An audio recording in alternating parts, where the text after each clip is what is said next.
अस्सलाम वालेकुम, मैं हूं सिराज अली और आज हम बात करने वाले हैं the phrase and the class. Phrase क्या होता है और क्लास क्या होता है। ठीक है, तो फ्रेज क्या होता है? A phrase is a collection of words which makes a sense but not complete meaning, which gives a sense but not complete meaning. तो फ्रेज वो होता है जो के ऐसे अल्फाज जो कि मिलजुल कर हमें एक सेंस दें लेकिन पूरी मीनिंग ना दें, तो उसे हम कहते हैं फ्रेज।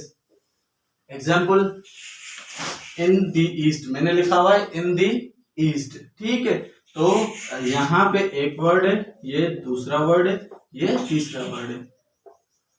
तो ठीक हो गया। तो ये तीन वर्ड जो हैं ये मिलकर कुछ सेंस दे रहे हैं, जैसे कि ईस्ट में कुछ है।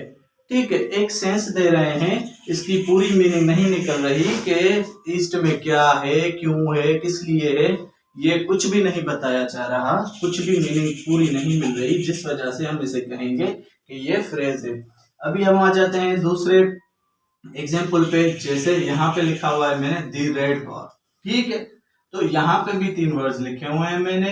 तो ये एक कार है जो कि रेड है। ठीक है, यहाँ पे बता रहा है दी रेड कार, कोई एक कार है जो कि रेड है। ठीक है, लेकिन यहाँ पे कोई भी इसकी पूरी मीनिंग नहीं मिल रही कि रेड कार क्या है, क्यों है, किधर है, किस लिए हम बता रहे हैं, उसमें क्या है, क्या मसला है, क्या बात है, कुछ भी नहीं बताया जा रहा। तो इस वजह से इसको हम कहेंगे कि ये फ्रेज है, क्योंकि ये सेंस तो दे रहा है कि there is something about red car, but पूरी मीनिंग नहीं दे रहा कि क्या है, क्यों है, क्या किस लिए है। तो इस वजह से हम इसे भी कहेंगे कि ये फ्रेज है। तो हम आ जाते हैं अभी तीसरे नंबर वाले एग्जाम्पल पर। तो तीसरे वाला नंबर जो है इस पे लिखा हुआ है मैंने अंडर द ट्री, अब ट्री के नीचे। ठीक है, अभी जैसे किसी भी जुमले के लास्ट में या फर्स्ट में लग गया under the tree there was a cat was sitting. ठीक है, तो ये भी एक फ्रेज है। देखें, अंडर एक हो गया, द ट्री दूसरा हो गया। ठीक है, कलेक्शन ऑफ वर्ड्स हो गई, लेकिन यहाँ पे एक सेंस मिल रहा है कि अंडर द ट्री कुछ भी हो सकता है। ट्री के नीचे कोई चीज होगी, कोई बंदा होगा, कोई ना कोई चीज होगी, कोई मसला होगा, तभी ये सेंस दे रहा है। लेकिन यहाँ पे पूरी मीनिंग नहीं मिल रही कि ट्री के नीचे है क्या। तो इस वजह से हम इसे कहेंगे कि ये फ्रेज है। तो फ्रेज क्या होता है? ऐसे वर्ड्स जो मिलजुल कर हमें एक सेंस दें, मीनिंग ना दें, तो उसे हम फ्रेज कहते हैं। एंड वन मोर थिंग, इसमें सब्जेक्ट और वर्ब नहीं होता, सब्जेक्ट एंड प्रेडिकेट फ्रेज में नहीं होते। ठीक है, अच्छा जी, तो अभी हम आ जाते हैं क्लास पे। अभी क्लास क्या होता है? Collection of words which makes a part of sentence which forms a part of sentence and it contains subject and predicate. ठीक है, तो जिसमें सब्जेक्ट और प्रेडिकेट हो, ऐसा एक जुमले का हिस्सा जो भी बनाया जाए तो उसे हम क्लास कहते हैं। ऐसा एक कलेक्शन ऑफ वर्ड्स जो कि एक जुमला बनाए, एक जुमले का हिस्सा बनाए और उसमें सब्जेक्ट और प्रेडिकेट, सब्जेक्ट एंड वर्ब हो, तो उसे हम कहते हैं क्लॉज। ठीक हो गया। अभी क्लास में के एग्जांपल्स क्या हैं वो देखते हैं कि क्लास के एग्जांपल क्या होते हैं और उसके टाइप्स क्या होते हैं। ठीक है, इसके बेसिकली दो टाइप्स हैं। टाइप नंबर 1 है इंडिपेंडेंट क्लास, जो कि खुद स्टैंड हो सकता है बिना किसी जुमले के सपोर्ट के, तो उसे हम कहते हैं independent class which can stand alone without any support, तो उसे हम कहते हैं इंडिपेंडेंट क्लास। अभी दूसरा आ जाता है इसका डिपेंडेंट क्लास। ठीक हो गया। तो डिपेंडेंट क्लास क्या होता है? Collection of words which forms a part, ठीक है, of sentence, contains subject and predicate but it can not stand alone. ठीक हो गया। तो अभी इसमें क्या होता है?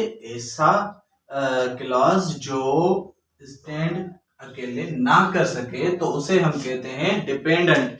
डिपेंडेंट का मतलब होता है किसी के ऊपर डिपेंड होना, खुद मुख्तियार नहीं होना, आजाद नहीं होना, ठीक है। तो किसी न किसी की सपोर्ट होनी चाहिए इसे, तभी ये हमें कोई सेंसेबल मीनिंग दे सकेगा, वरना सेंसेबल मीनिंग नहीं होगी, थोड़ी बहुत कंफ्यूजन होगी।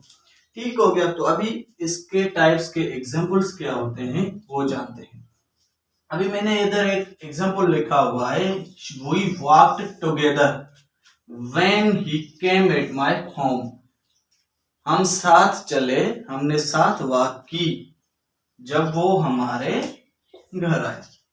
ठीक है, जब वो हमारे घर आया तो हम साथ चले, ये एक हमारा जुमला हो गया, नॉर्मल सा एक जुमला है। अभी इसमें जो ये पार्ट है, वहां से पहले, व्हेन से पहले, वी वॉक्ड टुगेदर, अगर हम इसको अकेले रखते हैं तो ये स्टैंड कर सकता है, वी वॉक्ड टुगेदर, ठीक है। तो हम साथ चले हो गया, एक पूरी मीनिंग मिल रही। लेकिन अगर हम इसको, जो दूसरा वाला इसका पार्ट है, when he came at my home, अगर हम इसको अकेले रखते हैं तो हमें ये रिस्पॉन्सिबल या सेंसेबल मीनिंग नहीं दे रहा। जैसे when he came at my home, अगर हम इसकी ट्रांसलेशन करते हैं तो ये कह रहा है जब वो मेरे घर में आया। अभी जब वो मेरे घर में आया पूरी मीनिंग सही से नहीं दे रहा। जब वो मेरे घर आया तो क्या हुआ, व्हाट हैपेंड, मतलब कुछ हुआ होगा, सही है, ठीक है, लेकिन वो भी तो बताएं।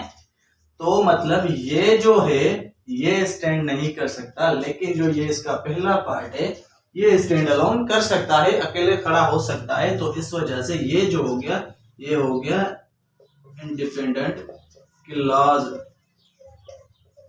ठीक हो गया। अभी इसका जो ये है व्हेन से लेकर होम तक, when he came at my home, तो ये जो इसका पार्ट है ये हो गया डिपेंडेंट। ठीक हो गया। तो ये डिपेंडेंट कैसे है, ये डिपेंडेंट इसलिए है, इस वजह से, क्योंकि ये अकेला खड़ा नहीं हो सकता, it can not stand alone. तो इस वजह से ये हो गया डिपेंडेंट। और जो पहला वाला है वी वॉक टुगेदर, तो ये हो गया क्या, आपका इंडिपेंडेंट क्लास। ठीक है। अभी क्लास और फ्रेज का आप समझ गए, लेकिन अभी कंफ्यूजन होती है जो हमारे दोस्तों को बहुत सारी आती है टेस्ट के दौरान, फ्रेज और डिपेंडेंट क्लास की। ठीक हो गया। अभी फ्रेज और डिपेंडेंट क्लास में क्या फर्क होता है, इसमें मतलब जब एग्जांपल्स आते हैं तो यहाँ पे हमें बहुत सारे मुश्किलात का सामना करना पड़ता है कि ये फ्रेज है या फिर डिपेंडेंट क्लास है, क्योंकि फ्रेज भी पूरी मीनिंग नहीं देता और यहाँ पे भी सही से मीनिंग नहीं मिल रही।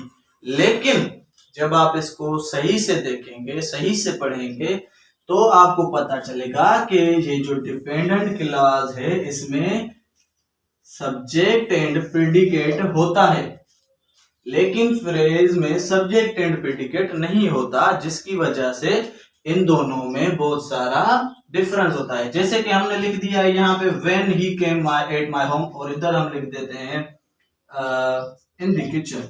ठीक है, तो ये फ्रेज लिख देते हैं in the।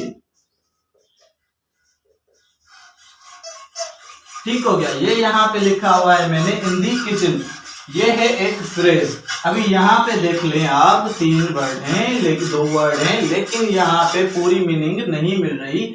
यहाँ पे सिर्फ और सिर्फ एक सेंस मिल रहा है कि there is something in the kitchen, but यहाँ पे पूरी मीनिंग नहीं मिल रही, जिस वजह से ये एक फ्रेज है।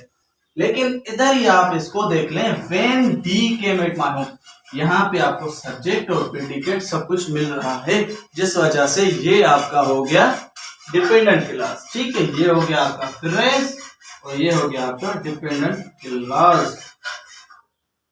ठीक हो गया। तो क्लास में बस यही कहूँगा कि मुझे सपोर्ट करें, और इंग्लिश के मुतालिक और भी अच्छी वीडियोस चाहिए तो मेरा सब्सक्राइब करें चैनल एंड यूट्यूब पे, और मेरा जो फेसबुक पे पेज है उसको भी फॉलो करें।